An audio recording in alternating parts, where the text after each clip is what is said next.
Dentre as inúmeras relíquias veneradas pelos católicos está o sudário de Turim, o suposto lençol em que Jesus teria sido envolvido por ocasião do seu sepultamento. Mas existe algum estudo histórico ou científico que prove tal afirmação? No vídeo de hoje, uma matéria intitulada O Sudário de Turim, escrito por Fernando Martinez e publicado no jornal Mensageiro da Paz em maio de 1985. Seja bem-vindo ao Diário Pentecostal Historiando, análise histórica e crítica sobre o movimento pentecostal brasileiro. Se inscreva no canal e siga nossas redes sociais.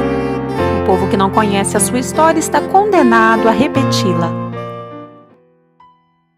Na Bíblia está escrito que o senador José de Arimateia, após a morte de Jesus Cristo, pediu ao governador Pilatos o corpo do Senhor a fim de sepultá-lo. Lê-se em Mateus 27, versículos 59 e 60. E José, tomando o corpo, envolveu-o no fino e limpo lençol e o pôs no seu sepulcro novo, que havia aberto em rocha, e rodando uma grande pedra para a porta do sepulcro, foi-se. Esse lençol é o sudário, que a Igreja Católica Romana declara possuir como relíquia na cidade italiana de Turim. Nicodemos, que acompanhou José de Arimateia, levou quase 100 arráteis de um composto de mirra e aloés, diz o Evangelho de João, que acrescenta: tomaram, pois, o corpo de Jesus e o envolveram em lençóis com as especiarias, como os judeus costumam fazer na preparação para o sepulcro. Ressuscitado o Senhor, Simão Pedro entrou no sepulcro e viu no chão os lençóis, e que o lenço que tinha estado sobre a sua cabeça não estava com os lençóis, mas enrolado num lugar à parte. Será que ainda existe esse lençol funerário com quase 2 milênios de existência? Dos inúmeros sudários venerados durante séculos pelos católicos romanos, qual deles é o autêntico? Pois só na Idade Média havia 40 mortalhas verdadeiras de Cristo nos templos católicos. Está acaso provado histórica e cientificamente que o famoso sudário de Turim é o lençol que amortalhou o corpo do Salvador? Estas são perguntas que aguardam uma resposta concreta e convincente. O denominado Santo Sudário ou Sudário de Turim é um pano de linho com 4,25 metros de comprimento e 4 metros de largura, tecido manualmente.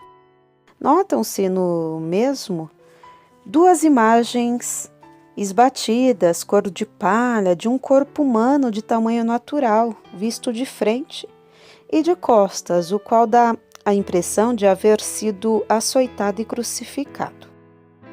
As referidas imagens estão numa posição oposta uma à outra, parecendo que o cadáver foi colocado de costas sobre uma das metades do lençol e coberto a seguir pela outra. Existem diversos buracos no sudário e manchas de água, bem como partes queimadas devido a um incêndio, o qual derreteu parcialmente o relicário de prata que continha o tecido. Isso ocorreu no ano de 1532. Então, praticamente nada se sabe do sudário de Turim antes do século XIV. É ponto assente, porém, que procedeu do cavaleiro templário Godofredo de Charnay, a igreja de Lirey, Troyes, pertencendo desde 1452 à Casa Real de Saboia. Em 1578, transferiram-no para a Catedral de São João em Turim, onde permanece. Entretanto, o rei Humberto doou-o ao Vaticano, que se tornou seu proprietário, não obstante continuar na cidade de Turim. Dois cientistas norte-americanos que em 1978 investigaram de forma exaustiva o sudário puseram a fotografia do mesmo no analisador VP8 usado no programa espacial da NASA, o qual contém um microcomputador. Eles viram nitidamente uma imagem tridimensional de um indivíduo do sexo masculino que fora flagelado e crucificado. Os seus cabelos eram longos e a barba comprida. A figura tradicional de Jesus, com bigode, barba espessa e cabelos compridos, parece não se coadunar com a realidade, visto o cabelo curto ter predominado entre os homens no tempo de Cristo nas regiões helenizadas do Mediterrâneo Oriental, que incluíam a Palestina. Foi apenas no século IV a.C., Anno Domini, aliás, que apareceu o Cristo com barba com o que estamos familiarizados. A maioria das figuras mais antigas de Jesus, segundo e terceiro século, se bem que rudimentares, são as existentes nas catacumbas de Roma. Aí, como descreve Dunkerley, há uma pintura da ressurreição de Lázaro, na qual se pode ver Cristo, um jovem sem barba, com o cabelo curto e grandes olhos. Frederico Farrar declara que em todos esses retratos primitivos, Cristo vê-se invariavelmente muito jovem e com o cabelo curto. Há outro aspecto que desejamos salientar. O costume funerário judaico era o de amortalhar os cadáveres com tiras de linho que se atavam entre as mãos e os pés, ficando o corpo com a aparência de um casulo. Esse uso generalizado entre os judeus contraria a teoria do sudário em causa. O rei que escreveu: envolvia-se o cadáver num sudário e ligaduras embebidas em resina eram enroladas em torno das mãos e dos pés. Um lenço, o sudário, era colocado sobre o rosto. Vide João 11,14. Por último, fechava-se o túmulo. Foi o que sucedeu com Lázaro, a quem Cristo ressuscitou. O evangelista Mateus diz que o senador José de Arimateia tomou o corpo de Jesus Cristo e envolveu num fino e limpo lençol. Tal mortalha não era uma peça como a do sudário de Turim.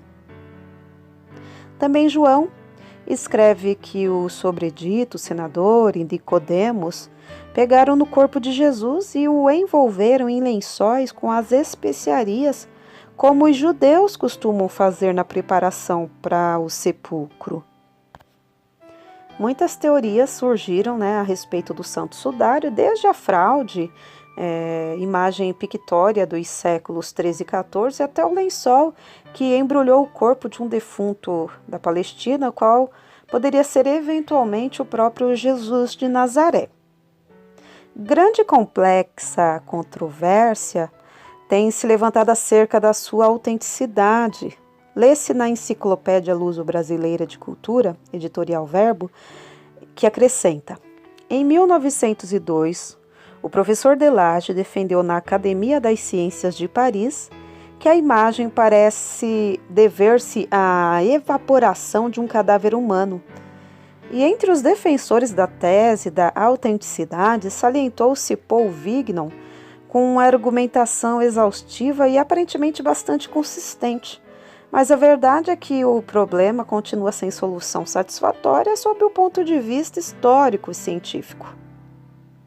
Vários cientistas examinaram, há 6 anos, a aludida mortalha, descobrindo na mesma indícios de pólen de dezenas de espécies de plantas, das quais 33 apenas existem na Palestina e Ásia Menor. Os fios dos tecidos do sudário são de um tipo comum da região do Médio Oriente, no 1º século da nossa era. No ano de 1979, o Dr. John Eller e outros homens de ciência procederam a um exame completo da célebre mortalha com o auxílio do mais moderno equipamento, efetuando testes físicos, químicos e biológicos. pelo menos 400 de cientistas deram o seu contributo no sentido de se determinar a autenticidade do sudário de Turim. Muitas pessoas, incluindo jornalistas, manifestaram interesse em saber se os resultados a que chegaram os cientistas permitiu asseverar ser o sudário o lençol funerário que envolveu o corpo de Jesus. O Sr. J. Eller diz no seu livro que o sudário não se apresentava qualquer elemento que pudesse negar a presença efetiva de um homem flagelado e crucificado sobre aquela peça de linho. Mas de quem era esse corpo? A ciência não pode fornecer a resposta, simplesmente não sabemos. E conclui, o sudário continua a ser, como sempre, um mistério. Lê-se no US Catholic, de maio de 1978. Em última instância, quase tão difícil provar cientificamente a autenticidade do sudário de Turim como é documentar ou explicar a ressurreição de Cristo. Porém, a ressurreição é algo essencial e a questão do sudário não o é.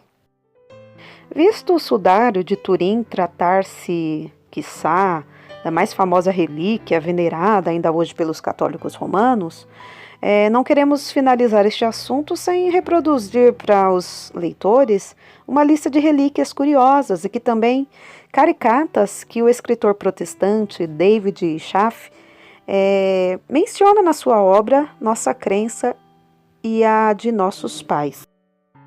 Respingamos da mesma sem comentários, de modo que o leitor possa tirar suas próprias conclusões o seguinte.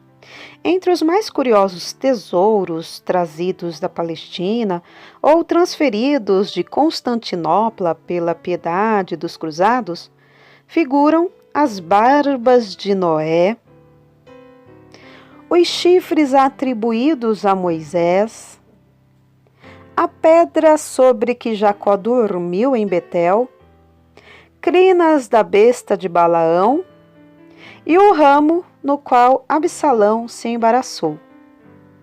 Referindo-nos outra vez à coleção de 5.005 relíquias exibidas em Wittenberg durante a infância de Lutero, especificamos que ela continha ossos de Davi, um dente que pertencera a Zacarias, 3 fragmentos da vara de Arão, 2 pedaços do bordão de Moisés, fragmentos do machado que lavrou a cruz de Nosso Senhor, 8 pedaços de uma das pedras com que Estevão foi apedrejado, 18 fragmentos de ossos de São Paulo, um elo da corrente com que Pedro foi ligado, 5 gotas de leite de Maria e 7 pedaços do seu véu.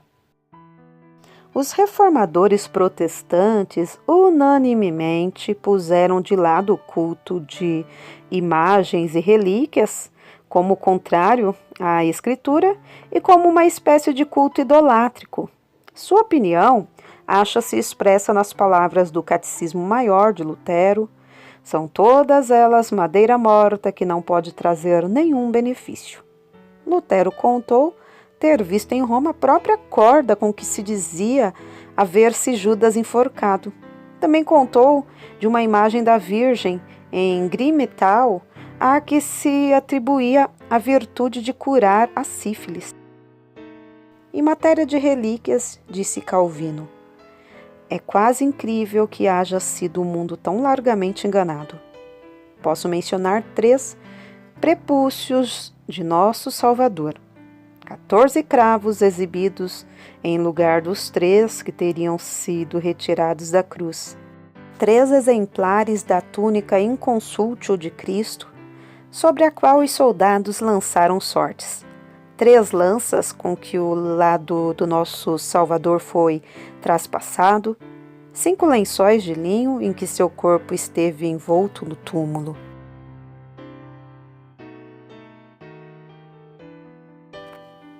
Calvino também falou de um dos braços de Santo Antônio mostrado e beijado em Genebra, o qual, sendo examinado, tornou-se em osso de veado, como aconteceu também com alguns crânios de São Pedro conservados no altar da igreja de São Pedro, daquela mesma cidade, os quais vieram a ser identificados como pedra-pomes.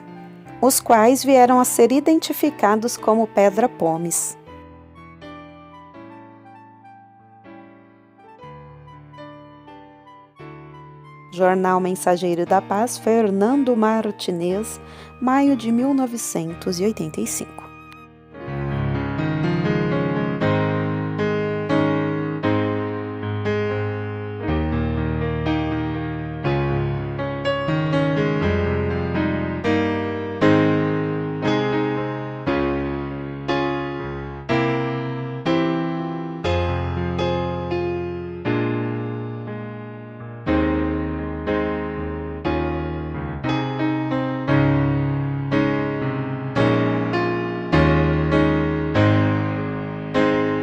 Porque nada podemos contra a verdade, senão pela verdade. Segunda carta aos Coríntios 13:8. Se você gostou do conteúdo deste vídeo, se inscreva no canal, deixe o seu joinha, compartilhe e ative o sininho para receber do YouTube as notificações dos novos vídeos.